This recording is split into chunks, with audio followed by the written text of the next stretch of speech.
The What It Takes Radio Company, helping you reach your audience. And we do so also as a part of sharing God's special wisdom and, of course, telling the Jesus story. And we continue with the E Stanley Jones podcast, The Man, the Mission, and the Messages. How to live now, right now, and forever. And we continue with a further conversation with a man who knew and served him well. Again, Roberto Escamilla. Once again, ladies and gentlemen, welcome to the E Stanley Jones podcast. It is E Stanley Jones, the man, the mission, and the message. And we're trying to better explore who he is as a man, and then more and more about the lessons and the things that he can teach us to help us live better right now and then forever. And so last week, it was our privilege to have, as part of our introduction to the situation and introduction to the people who will be with us, the man, one of the original, one of the gang of four, as we would say, right off the bat, Roberto Escamilla, who in his final days, E Stanley Jones, took this young man and said, carry the message on, learn from me, and teach it to others. And so, Roberto, you're back again for another program. Thank you. Welcome to the program. Deeply appreciate your leadership in this program. Among his many books, and he wrote 29 books, which are primarily devotionals, he wrote a book entitled Conversion, which is about evangelism that you were talking about in the other program. And in that book, he says 2/3 of the average congregation are members who need to be converted. 2/3. That may be too high of a figure. That may be questionable. But if that is true, then that means there is a need for evangelism in the local church, in the average congregation. And so he brought in, as you said in the other program, evangelism. He says, I'm a missionary, I'm an author, I'm a lecturer, but I want to be called an evangelist, because an evangelist is a bearer of good news. I want to be a bearer of good news. I want to bring hope in the midst of despair. I want to bring joy in the midst of depression. I want to be good news, just like the prophet Isaiah says that he has sent me to bring good news, the peace of God. That's the book of Isaiah. Good tidings, good news. In the midst of tribulation, the peace of God, the shalom of God. So what was he talking about all the time? He was talking about the fact that you don't have to be the kind of person you are now. You can be born again. That famous expression that we were talking about for a while, to be born again, to be a new creation. 2 Corinthians 5:17. If anyone is in Christ, he or she is a new creation. The old has passed, behold the new. And how did he do evangelism? Body, mind, and spirit.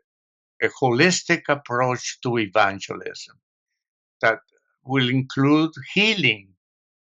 And he will hold those healing services in his altar calls, and will ask a person, is it physical healing you want, a spiritual healing, or both? And most people would say both, physical and spiritual, because they are intrinsically related. And then he will pray for that person in the healing services, which to me were very important part of his evangelism. Then you mentioned the word surrender. He was always talking about surrender. What? All your resentments, all your anxiety, all your loneliness, all your problems, whatever it is, surrender it. Meaning, release it. Let it go. Let go and let God. And especially, he said, the surrender of yourself, that you cannot be a self-centered person. Self-centered persons are miserable. You need to be a Christ-centered person. And that was the emphasis in his altar calls, for people to become Christ-centered persons. When he put this forward to be Christ-centered, how did he want people to then express the fact that they had kind of, as I say, put their hands up and say, I surrender? Once you did that, what were some of the fruits or the things that would come to you once you did release these things?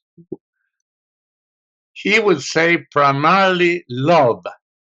Give out love and only love, which means forgiving other persons, listening to other persons, caring for other persons, helping other persons. If you want to be a Christ-centered person, you're going to find ways in which the love of Christ can become flesh, be incarnate in you. The moment you are converted to Christ, you become Christ-like, and you go around the world not only talking about Jesus, but being like Jesus. The Word become flesh. Some of the people he talked to were very unusual people. And in fact, we do know that he had a relationship of all, this was surprising to many people, but Gandhi himself was in communication. The great leader of independence had a strong relationship with this American preacher, as he would say. Could you tell me a little bit more of what you understand from that? He wrote a book about Gandhi, which can be secured, I'm sure. Mm-hmm. He got the idea of the ashrams from Gandhi. You see, Gandhi had ashrams based on his own religion, his own understanding. So he put Christian content into the ashram, which means silence, I already mentioned, which means loving one another, which means caring for one another, which means surrendering everything that you carry in your life, that so you can become a new creation, a free person from all the past. Everybody that I've talked to and has said to me, sometimes I would say, well, of all of those books, and some of them have read them all many times, of his works that he has, what are some of your favorites that you would share personally? And they're all good, they're all great, but everybody always has 3 or 4 that they say, well, this is kind of my special ones. Certainly, The Abundant Life is one of his first books. The Way, How to Be a Transformed Person, and then The Way to Power and Poise. Then his latest books, after his stroke, The Divine Yes, based on 2 Corinthians chapter 1, verse 19 to 20. And the significant part of The Divine Yes is that he wrote that book under most difficult circumstances, trying to demonstrate that even though he was impaired physically, he was empowered spiritually. That's his greatest book, I think. Well, I've read that, and that's one of my favorites too. It really is. Great. And I think of that because in my own family life, I married a preacher's daughter, and Okay. in his later life, he went through a severe Parkinson's, and it got worse, Yes. Yes. And she went to him and says, Dad, you've been such a faithful person and such a good man, and now you're suffering with this disease. And he said to her, you have to remember, this is the way that I get to demonstrate to everybody that what I said was really true.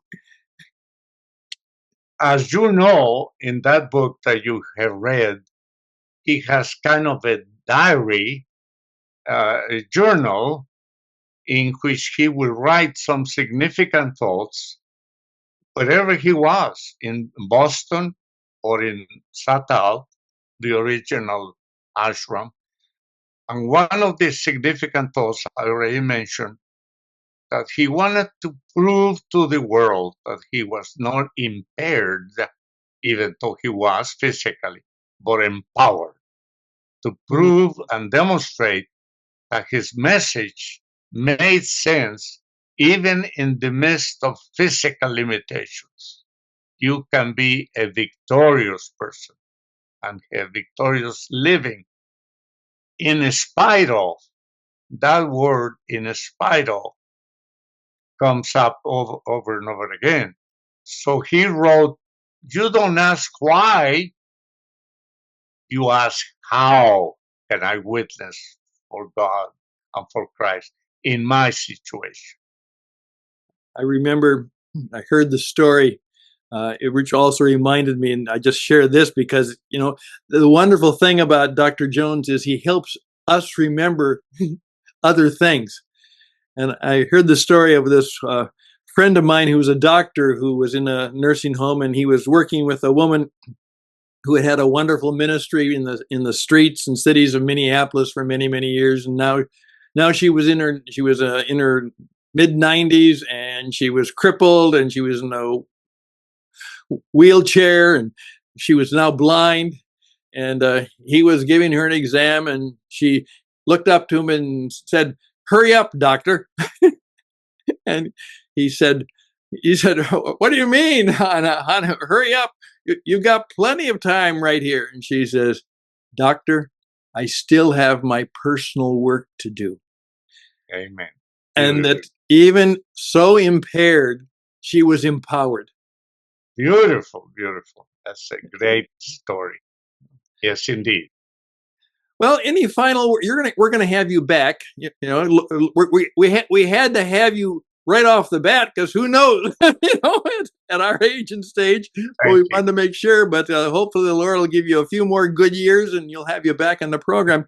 But just kind of a little summary thought now from the man Roberto about the man Stan. Okay.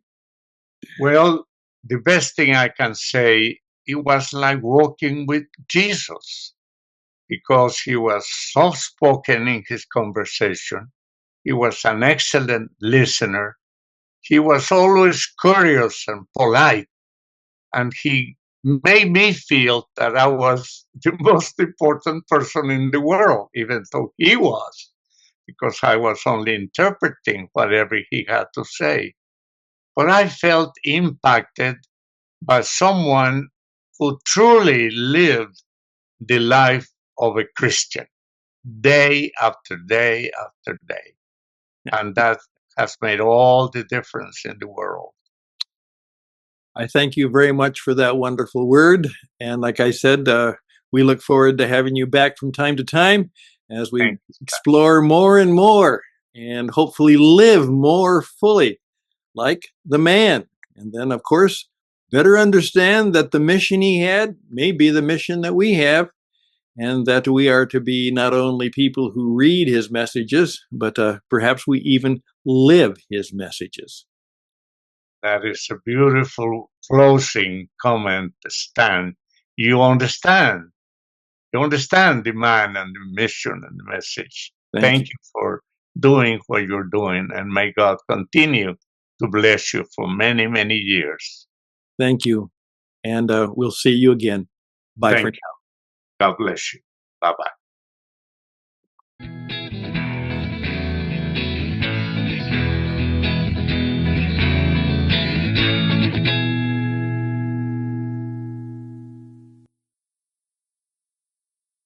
Well, ladies and gentlemen, a remarkable man. Yes, Roberto the Remarkable, still pressing on.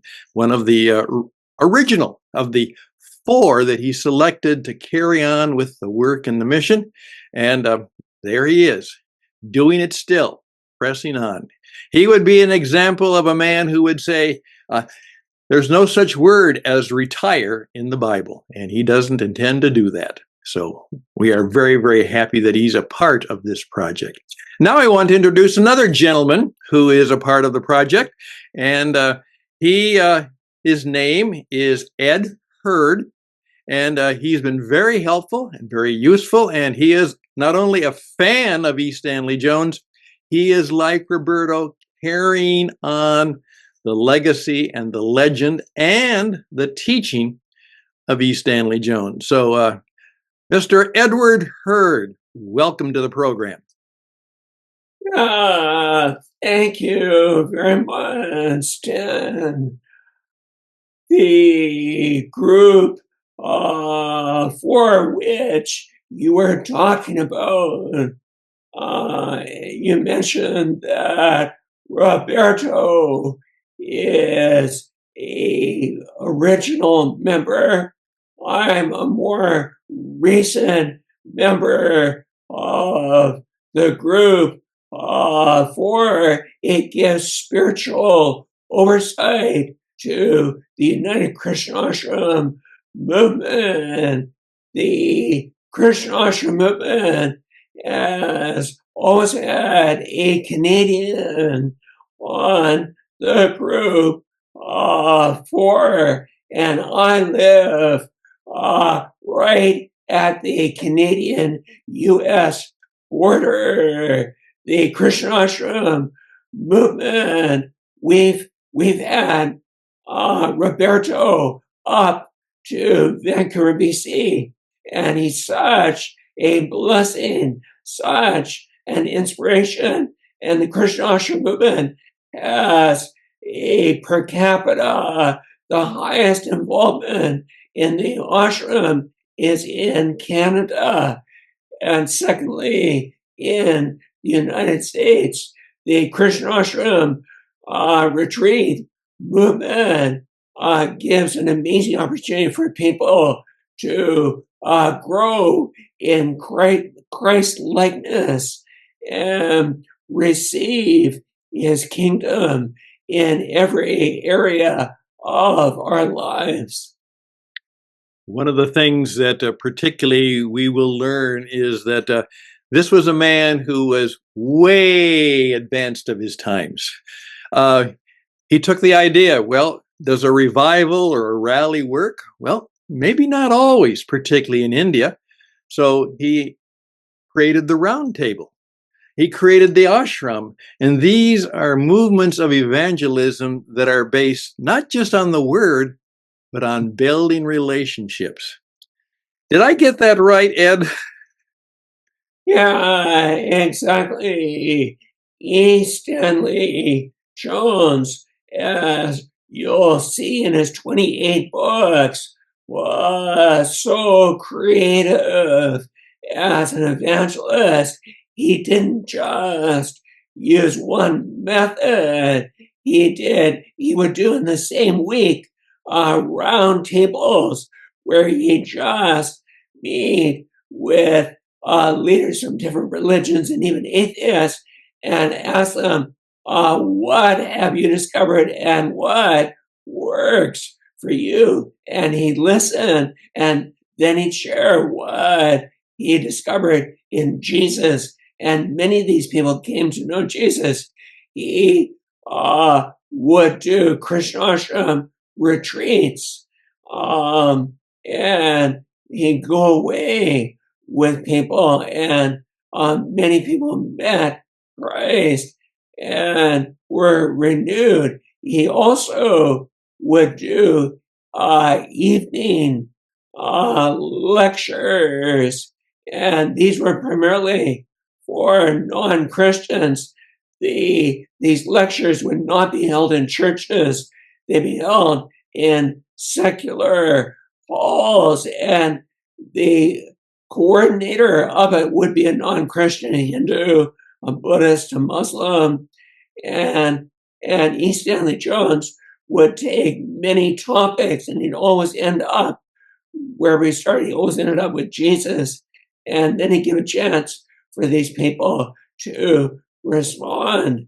So E Stanley Jones used many creative methods. He even did crusades, like in Japan after the war, and like Billy Graham, he would pack out auditoriums in Japan. The Japanese people particularly loved him.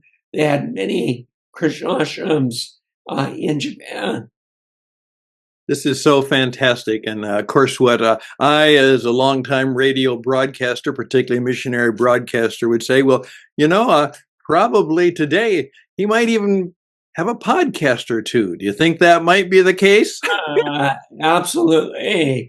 E Stanley Jones was ahead of his time. He used all kinds of technology and media. Roberto Escamilla, as you know, was E Stanley Jones' translator in Latin America. And anyone that hung around E Stanley Jones like Roberto did, you got shaped by his message and his Christ-likeness. And so you can see in the movement people like Roberto Escamilla, Brother Bill Berg, the Lutheran pastor, and many others, as they hung around E Stanley Jones, they grew in Jesus. It's contagious. My wife and I are writing a book called E Stanley Jones, Fire in God's Fireplace. We have a chapter on Roberto Escamilla, talking about what a remarkable individual he was and is. One of the things that he practiced was exactly what Jesus practiced, is that it's nice to witness, but oftentimes it might be helpful to witness. And Exactly. practice that form. So, well, thank you, Ed. This is part of the ashram movement, and we'll be talking about that from time to time as we go through as we say, an introduction to the man. And he was an extraordinary man. Behold the man, the very uniqueness of his mission. And then, of course, the words. And the words were not just spoken, the words were incarnate. They were lived out in the man. And as a result of that, millions of people, and we can say that without fear of contradictions, millions of people were influenced for the good by this man, E Stanley Jones. And we'd like to bring back a little bit of an encore so we can experience through people and word and witness a little bit about what he might say or could say to us who are living in kind of the wild world of today. Let me say, Stan, how much I appreciate your doing this. Particularly your interviewing Roberto, who's a good age. You're capturing him while he's still on earth with us. And I encourage other people watching this to continue participating in this podcast and supporting this. Thank you very much. All the best and blessings. And of course, we'll see you around the radio mic from time to time again, won't we? Yeah, absolutely. Jesus is Lord. He's Lord indeed.